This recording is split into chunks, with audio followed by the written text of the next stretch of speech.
Welcome to Out of Office, Field Visits with Austin Kennedy.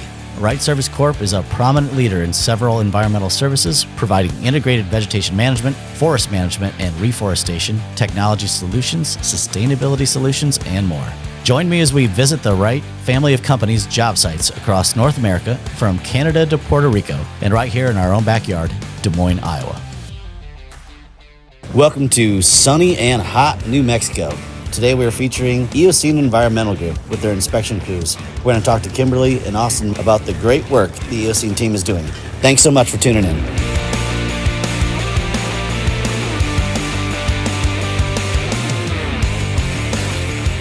Austin, welcome to the shoot. Thank you. Let's go way back. Where'd you grow up?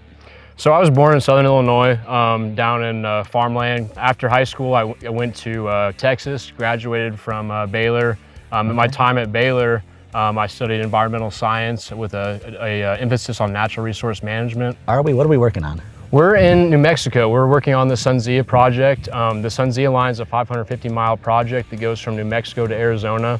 It's a 500 kilovolt line. It's a very major line that is for renewable energy. It's the largest in the nation right now. And so it goes to wind farms and transports energy across multiple different states. In over 500 miles from where to where? So it starts over by Corona, New Mexico, and then it heads west, crosses I-25, and then heads south past Truth or Consequences, and then heads west again past Deming, Lordsburg, and then heads into Arizona, Safford, just north of Tucson. So that's the ending point. So. Right on. Austin, we're out here in this incredible natural environment. Just looking around, I can only begin to imagine some of the challenges that are posed by working out here. Give me a sense of the day in the life. What are the challenges?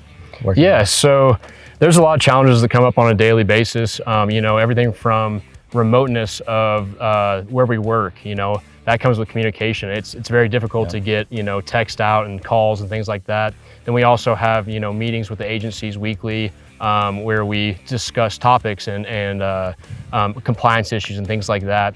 How do you overcome that? The communication is huge on these projects. That's the biggest success point for any project is communication, because without it, you're nothing. And so what we do is we have a lot of different check-in systems. For safety, we have check-in systems with project management staff every single day, so that we know when people are leaving the field and getting back from the field.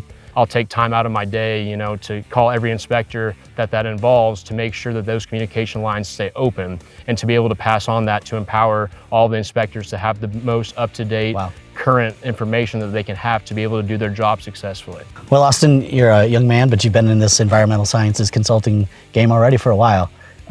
What do you love about it, and what keeps you coming back? I love just driving, my windows down through these beautiful landscapes and smelling the sage and bloom. You go back to your core roots, and so that's something that I value and hold very close to my heart. And so that's why I stay in the industry.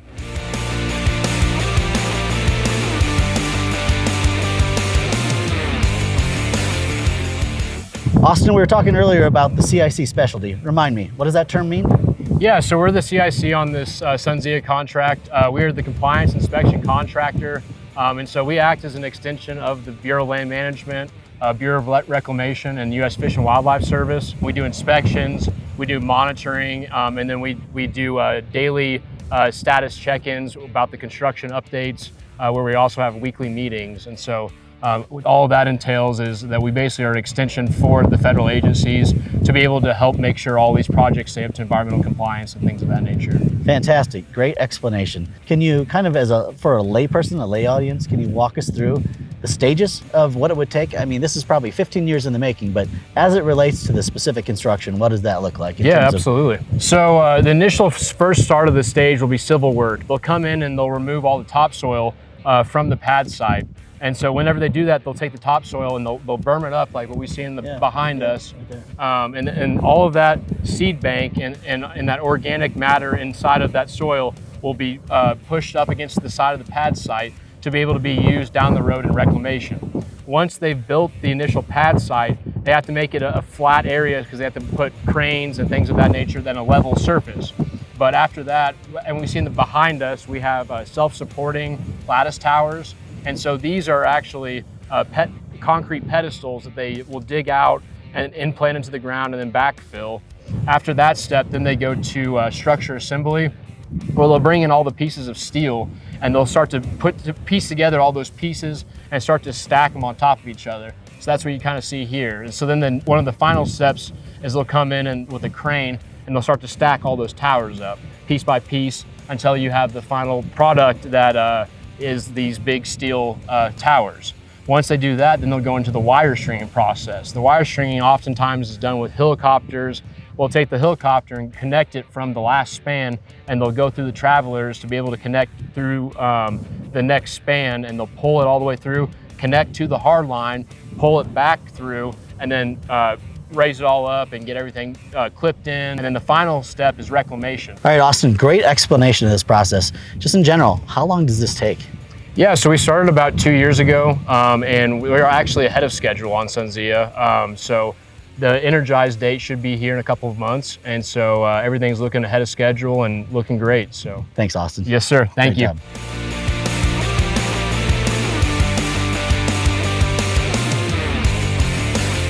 All right, Kim, thanks for joining us. We just got done talking to Austin. He shared a bunch of great information about his story. Let's talk about yours. Where did it all begin? Where'd you grow up? I grew up about 45 minutes outside of Yuma, Arizona, in a very small town, only 14 kids in my class. I went to college at ASU. I studied environmental science with a minor in conservation and organismal biology. And so then you get into some consulting from there, or where does it go? Yep. After that, that was when I started with Wright Services in about July of 2023. What was your sort of entry to the world of Wright? I started with Transcon, which is now integrated with Eocene. Right. I was hired primarily for SunZia. However, we were still in pre-construction phases, so I did work on another transmission line project that we had. Okay. All right, Kim, you've got about 2 years with the Eocene Environmental Group. How would you describe the company culture? Wow. One thing that I have felt with Eocene, but particularly I feel that SunZia has emulated, is just a sense of family. Yeah. Everyone that I've met with or worked with in Eocene is driven. They're dedicated and determined, but most of all, they're communicative. So we all talk to each other. We're all helping each other learn and grow and supporting each other's needs however or wherever we need it. And so everybody here on SunZia and within Eocene feels like they belong. And so there's really that sense of excellence and family. Here we are at this reclamation stage of the project. What in the world does that mean? Reclamation is the process of bringing the land back to what it was before construction was here. There's multiple different phases of reclamation that the contractors are doing. Essentially, they recontour the land so that it matches the natural landscape. Drainages are reestablished. They'll bring that topsoil that they initially cleared off of the work areas back in, and that topsoil contains the natural seed bank. What is the ultimate goal? What is it when we put the bow on the project? The ultimate goal is to have minimized the impact of building the transmission line and keeping and restoring the environment to its natural state. How cool is that? You build 500 miles of line with a renewable energy source, and then we're able to kind of put everything back in the way that it originally was. Yeah.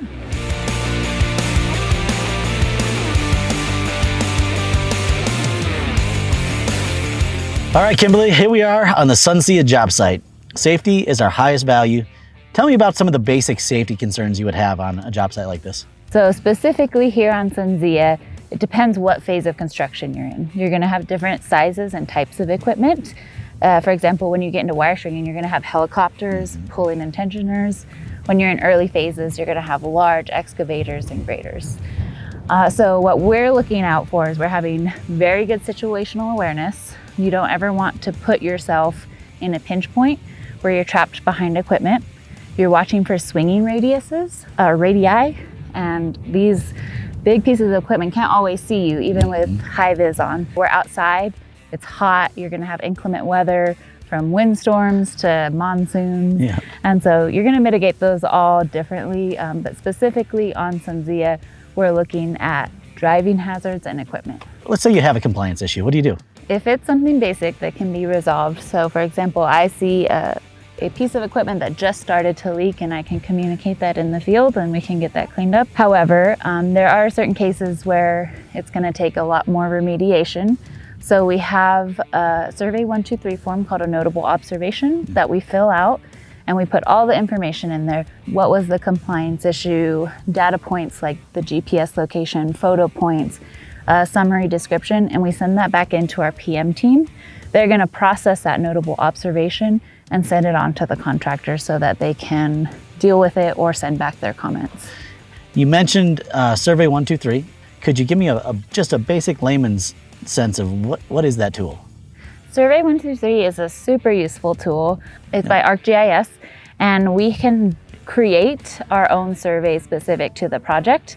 So we use that for our daily inspections, we use that for our notable observations, we use that for pre-construction, and we also use that for our reclamation sign-offs. And so it's basically just a survey tool or documentation tool.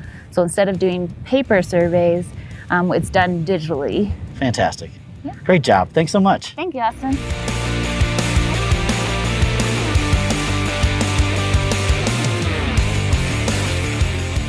All right, everybody. Thanks for joining for another episode of Out of Office with Austin Kennedy. It's been a hot and beautiful day here in New Mexico featuring Eocene Environmental Group.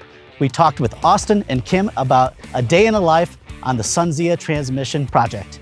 It's been super informative, everything from the CIC specialty to company culture with Eocene. Join me for the next episode. We'll be in British Columbia featuring Wright Canada Holdings. See you there.